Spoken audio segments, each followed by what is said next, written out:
de l'Information affirme « La Syrie a prouvé sa puissance grâce à son peuple, son armée et sa direction ».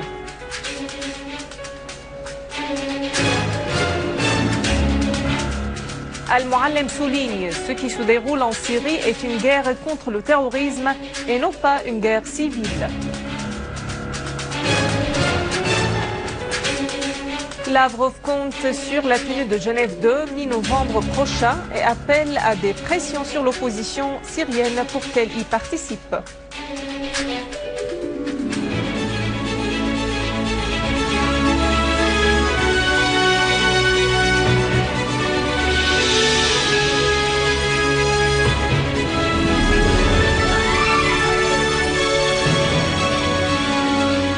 Mesdames et messieurs, bon après-midi et merci d'être avec nous.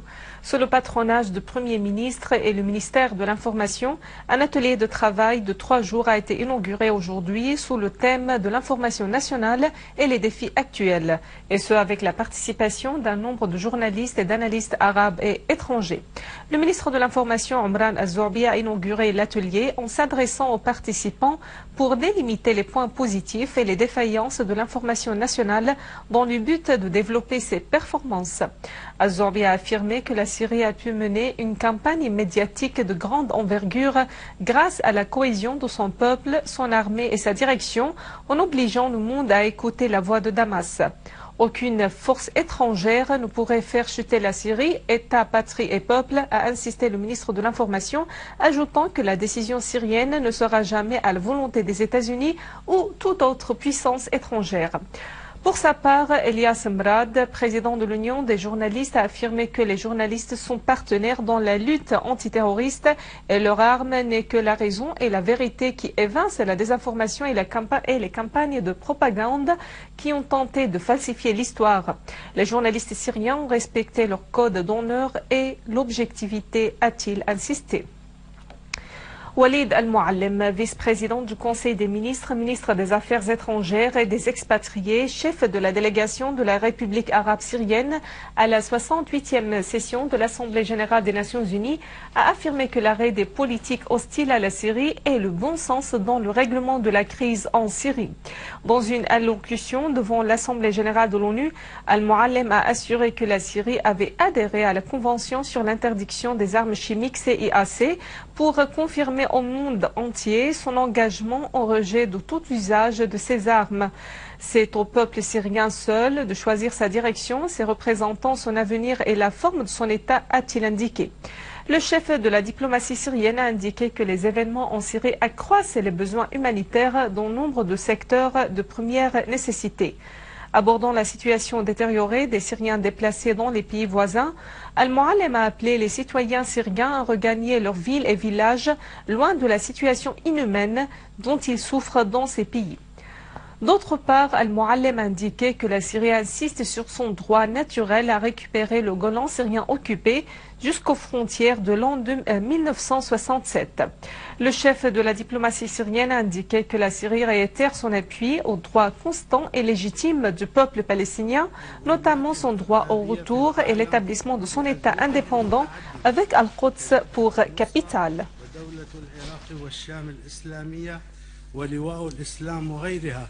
هو من يقاتل على أرض سوريا إن مشاهد القتل والذبح وأكل قلوب.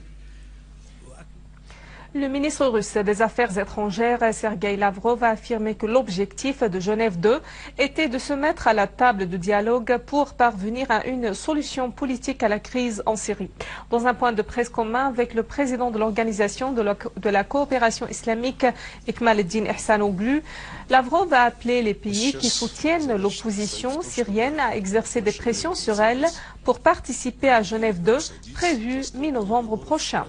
Concernant l'usage d'armes chimiques, le ministre Lavrov a souligné que les inspecteurs onusiens n'avaient pas visité la région dans laquelle l'usage de l'arme chimique a été prouvé dans la banlieue d'Alep. Lavrov a fait noter que la Russie avait présenté des preuves irréfutables montrant que les groupes armés avaient utilisé cette même arme à Al-Ghouta Est.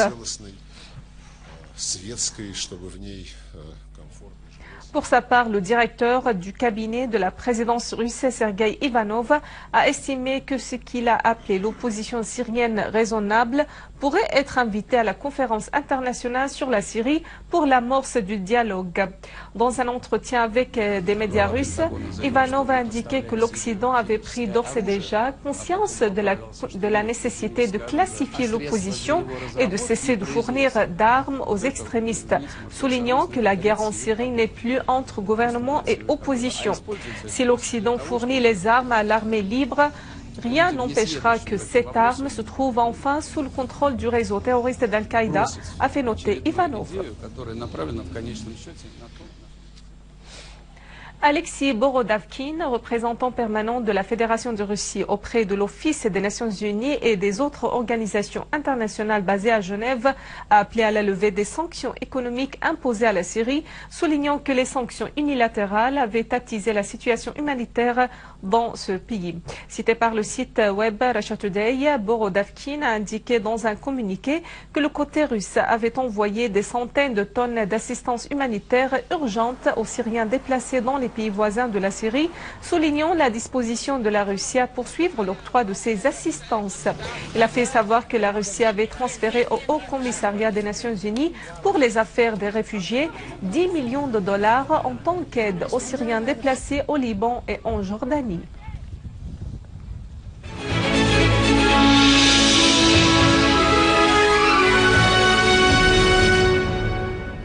Sur le terrain, l'armée arabe syrienne poursuit sa mission antiterroriste dans les gouvernorats du pays. À Daraa et notamment dans la localité de Sahm al-Jolan, un grand nombre de terroristes de Front al-Nusra a été neutralisé, dont leur chef Bilal Mahyiddin al-Nouayhi. De même, l'armée arabe syrienne s'est accrochée avec un autre groupe terroriste à Al-Fqiya. L'accrochage a mené à la mort du soi-disant émir du Front al-Nusra de la ville d'Enkhel, le terroriste Jaber al-Nasser.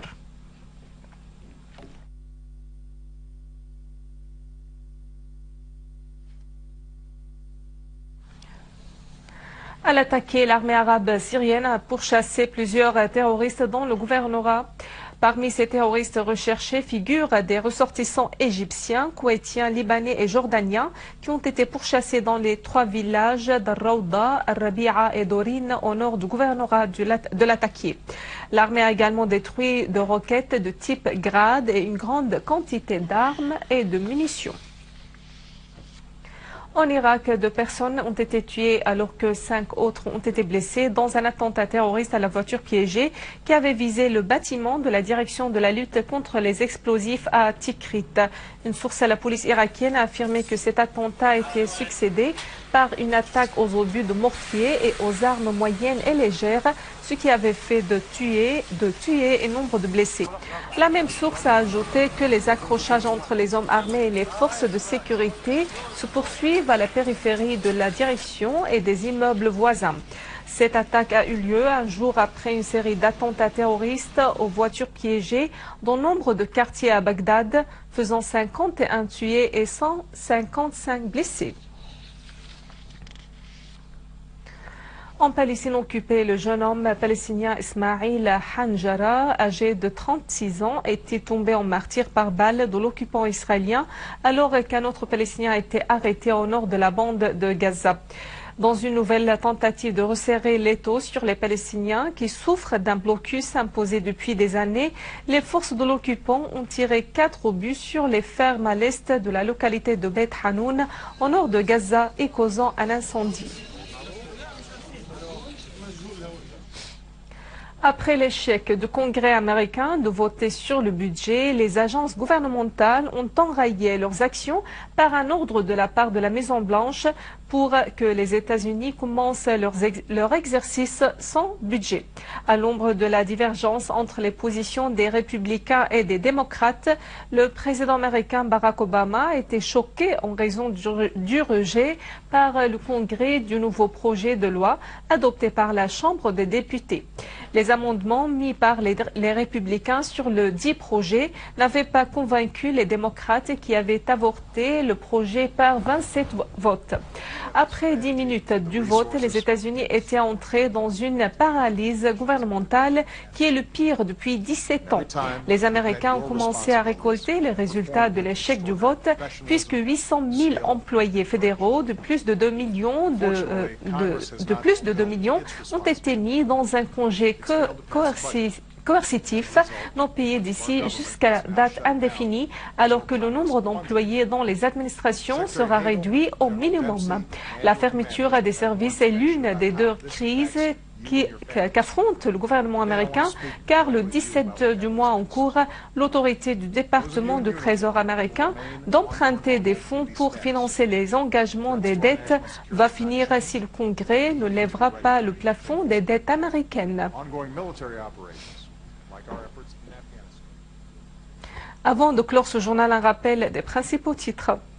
Le ministre de l'Information affirme que la Syrie a prouvé sa puissance grâce à son peuple, son armée et sa direction.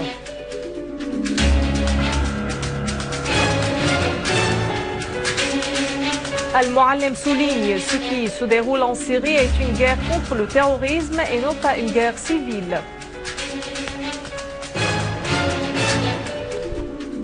Lavrov compte sur la tenue de Genève 2 mi-novembre prochain et appelle à des pressions sur l'opposition syrienne pour qu'elle y participe.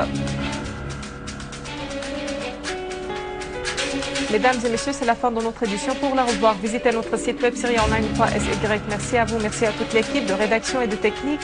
Au revoir.